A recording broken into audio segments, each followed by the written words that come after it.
Mengapa ada dosen pembimbing yang slow respon atau bahkan tidak membalas pesan kalian? Apa penyebabnya? Mari kita simak video ini.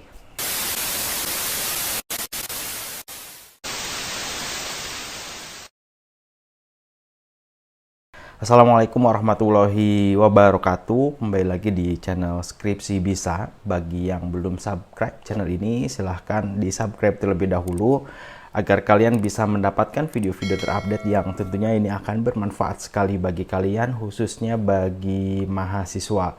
Oke, di video kali ini kita akan berbincang terkait dosen pembimbing.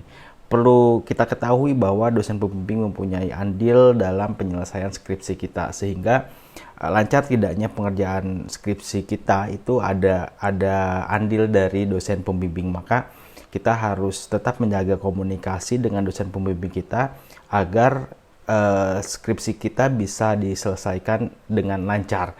Nah, tapi terkadang kenapa ada dosen pembimbing yang slow respon atau bahkan tidak balas pesan kita sama sekali, sehingga ini membuat mahasiswa terkadang jengkel terhadap dosen tersebut atau bahkan stres ya dengan keadaan seperti ini. Dosen pembimbing tidak sama sekali membalas atau membalas tapi slow respon.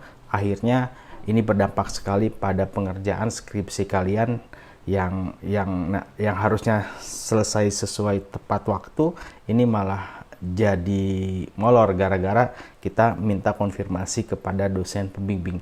Nah, sebelum kita bahas kenapa itu bisa terjadi, perlu diketahui teman-teman semua, ketika memang dosen itu ditugaskan menjadi seorang pembimbing kita, itu melalui prosedur yang ada di dalam kampus itu sendiri. Nah, biasanya dosen ini akan mendapat surat tugas pembimbing, tugas akhir ya, entah itu skripsi ataupun tesis. Jadi dosen pembimbing ini membimbing mahasiswa berdasarkan surat tugas yang ditugaskan oleh kampus atau dari prodinya ya. Jadi ada surat tugasnya.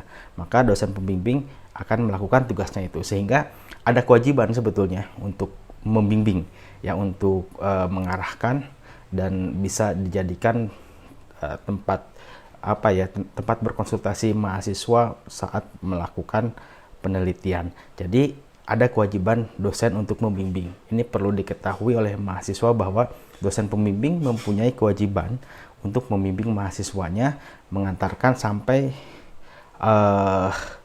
skripsi mahasiswa yang dibimbingnya selesai ya, sampai skripsinya selesai dibimbing oleh dosen pembimbing. Nah, bukan tidak mewajibkan untuk meluluskan ya, karena memang kelulusan ini melalui mekanisme dan proses yang harus dilalui mahasiswa, menyelesaikan skripsi didampingi oleh dosen pembimbing, kemudian ujian. Nah, di sana nanti ditentukan apakah memang mahasiswa lulus atau tidak. Jadi dosen pembimbing tidak ada kewajiban untuk meluluskan mahasiswa. Dosen pembimbing hanya membimbing mahasiswa sampai skripsi itu selesai dan dipandang layak untuk diluluskan ya, dipandang layak untuk diluluskan. Jadi sebetulnya ada kewajiban dosen untuk membimbing. Nah, kemudian ini pun akan berpengaruh pada kinerja dosen tersebut. Jadi saat dosen itu punya mahasiswa bimbingan, itu akan terakumulasi menjadi kinerja dosen ya. Berapa mahasiswa yang selesai bimbingan, berapa mahasiswa yang lulus. Nah, ini perlu diketahui. Jadi sebetulnya dosen itu pasti menyelesaikan kewajiban untuk membimbing. Terlebih apakah memang slow respon ataupun misalnya chat jarang dibalas, pasti ini ada kesalahan ya. Pasti ada sesuatu sehingga dosen tersebut slow respon ataupun tidak membalas sama sekali. Tapi yang jelas berdasarkan tugas dan kewajiban dosen pembimbing wajib untuk membimbing mahasiswa saat melakukan proses penelitian sampai membuat laporan berupa skripsi, dan itu akan masuk ke kinerja dosen tersebut ya. Jadi sebetulnya tidak tidak ada alasan dosen tidak mau membimbing ya. Pasti ada sesuatu kenapa dosen itu tidak mau membimbing, tidak membalas chat kita dan lain sebagainya. Nah, itu dari sisi dosen ya. Kalau dilihat dari sini, tentu ini tidak perlu dikhawatirkan oleh mahasiswa susah menghubungi pembimbing ya. Tidak perlu dikhawatirkan seharusnya. Nah, untuk bisa lancar proses bimbingan dan kalian bisa berkomunikasi dengan baik, maka ada beberapa hal yang saya sarankan kepada mahasiswa ya. Bagi mahasiswa tentu yang harus dipelajari pertama, pahami ketentuan bimbingan ya dari kampus. Biasanya bimbingan ini ada ketentuannya. Mahasiswa boleh bimbingan kalau apa? Misalnya kalau sudah menyelesaikan administrasi dari kampus, kalau misalnya sudah mengikuti mata kuliah apa gitu ya. Nah, ini ada mekanismenya. Jadi ada ketentuan bimbingan dari kampus. Nah, teman-teman harus betul-betul memahami itu ketentuannya seperti apa. Sebelum nanti ke pembimbing ya, ketentuan bimbingan dari kampus itu seperti apa. Kemudian berapa kali minimal bimbingan. Ya, ada yang 12 kali, ada yang 9 kali. Itu minimalnya. Lebih dari itu bimbingan, ya silahkan gitu kan. Kalau misalnya kurang dari 9 kali atau kurang dari yang ditentukan, ada konsekuensi tertentu, misalnya tidak bisa ikut sidang. Nah, maka harus dipenuhi minimal bimbingan. Nah, hal-hal seperti itu perlu dipahami terlebih dahulu oleh mahasiswa. Ya, bisa jadi dosen pembimbing tidak balas, tidak mau bimbingan atau tidak merespon mahasiswa bimbingannya karena memang ada informasi dari bagian administrasi belum memenuhi syarat untuk bimbingan. Jadi dosen pembimbing tidak ada kewajiban untuk membimbing sebelum kalian menyelesaikan dulu hal tersebut. Nah, ini perlunya kalian tahu ketentuan bimbingan dari kampus kalian. Ini contoh sederhananya. Bisa jadi karena hal itu pembimbing tidak bersedia untuk membimbing karena ada syarat tertentu yang harus diselesaikan oleh mahasiswa. Nah, itu tolong dicek kembali ya. Kita harus kaji terlebih dahulu, kenapa sih dosen nggak ngerespon, kenapa sih dosen nggak mau, oh ternyata ada syarat yang belum kita penuhi. Ya, itu harus dicek kembali. Selanjutnya, ketika teman-teman dapat dosen pembimbing, tentu tahu ya, oh dosen pembimbing saya, bapak ini atau ibu ini, maka yang harus teman-teman pahami terlebih dahulu adalah kenali karakter dosen tersebut. Ya, kenali karakter dosen tersebut seperti apa. Untuk mengenalinya, teman-teman bisa cari tahu kepada teman kalian yang pernah bimbingan dengan dosen pembimbing kalian atau kakak kelas yang pernah bimbingan dengan dosen tersebut. Itu kenali karakternya seperti apa. Kalau kita udah kenali karakternya, tentu kita akan tahu cara berkomunikasi, cara menghubunginya seperti apa. Ya, nah setelah kalian kenali, biasanya di awal pertemuan bimbingan itu dosen akan menyampaikan ketentuan-ketentuan dari dosen bimbingan ke dia itu seperti apa. Nah, ini harus tahu dulu ya.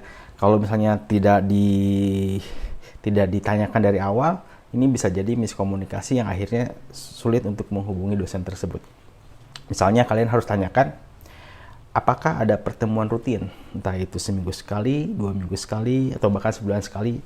Tanyakan ke dosen tersebut, apakah dosen tersebut akan membuka pertemuan rutin untuk bimbingan, ya, bimbingan massal semua pembimbingnya. Biasanya nggak banyak sih ya, 5 atau sampai 7 orang bimbingan, atau bahkan ada yang 3 orang gitu ya. Apakah ada pertemuan rutin, itu harus tahu dulu. Kemudian kalau ada, ya setiap hari apa, jam berapa.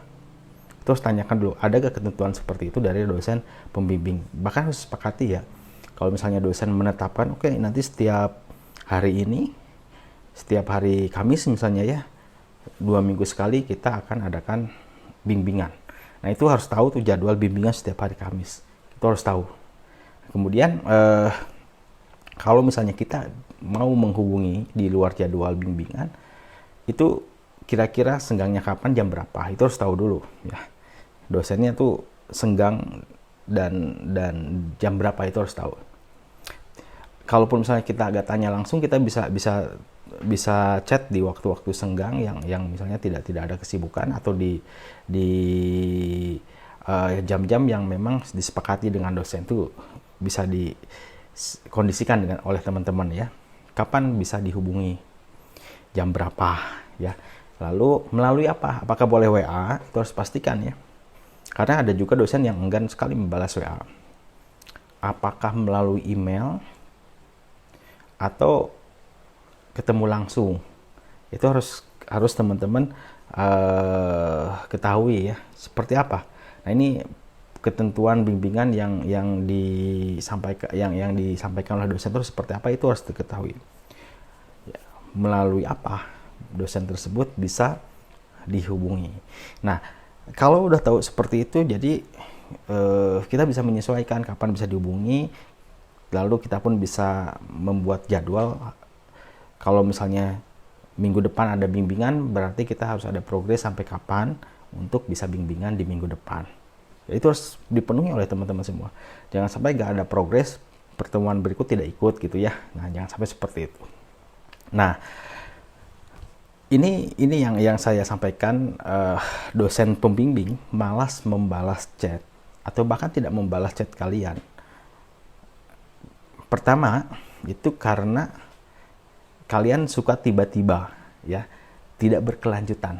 Artinya dosen tersebut belum tahu perkembangan kalian, belum tahu progres kalian seperti apa, tiba-tiba kalian ngechat ingin bimbingan.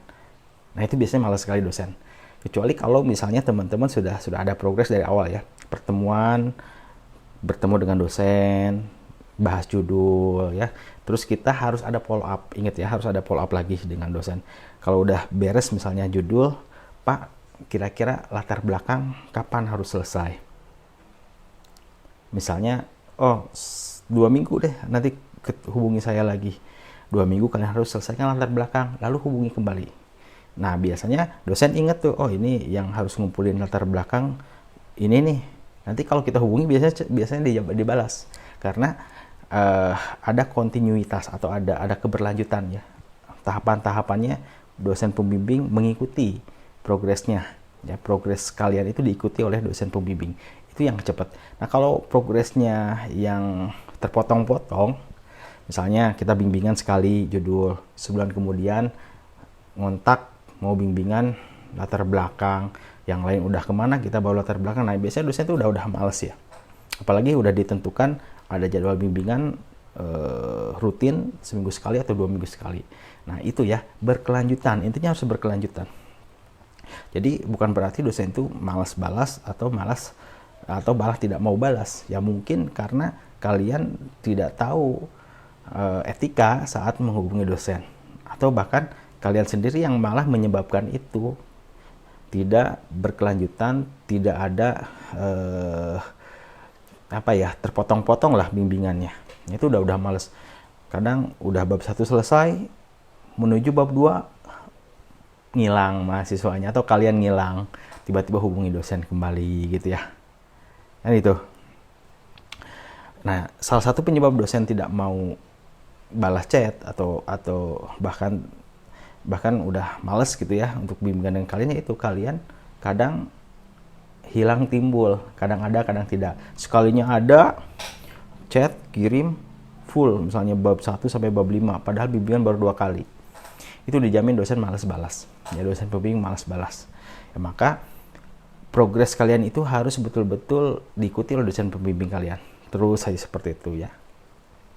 Nah, lantas pertanyaannya, bagaimana kalau kita agak lama menghubungi dosen, agak lama menyelesaikan, sehingga beberapa pertemuan terlewat misalnya ya teman-teman bisa chat dengan baik-baik ya. Kalau misalnya harus deadline, kapan, belum selesai, komunikasikan dengan baik gitu ya. Nah, kalau misalnya kalian sudah merasa benar artinya sudah sesuai prosedur, terus kalian ikuti apa saran dosen, tapi dosen tidak mau balas, saran saya memang untuk ketemu langsung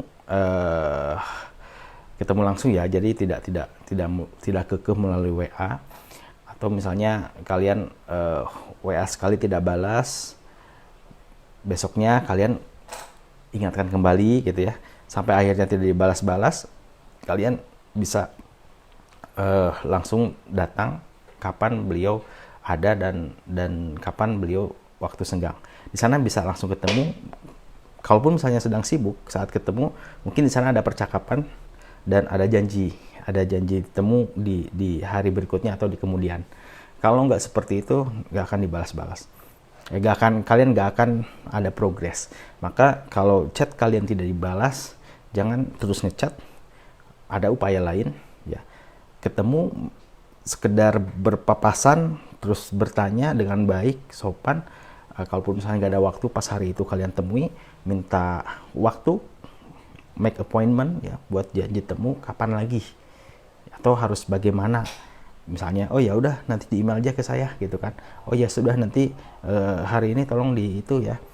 Nah, kalau misalnya nggak ada waktu dosennya saat kalian ketemu. Kalau misalnya memang ada waktu, mungkin saat itu juga bisa langsung bimbingan. Ya, jadi teman-teman harus betul-betul memahami kondisi dosen dan kalian sendiri harus ada upaya. Seperti itu. Terima kasih. Assalamualaikum warahmatullahi wabarakatuh.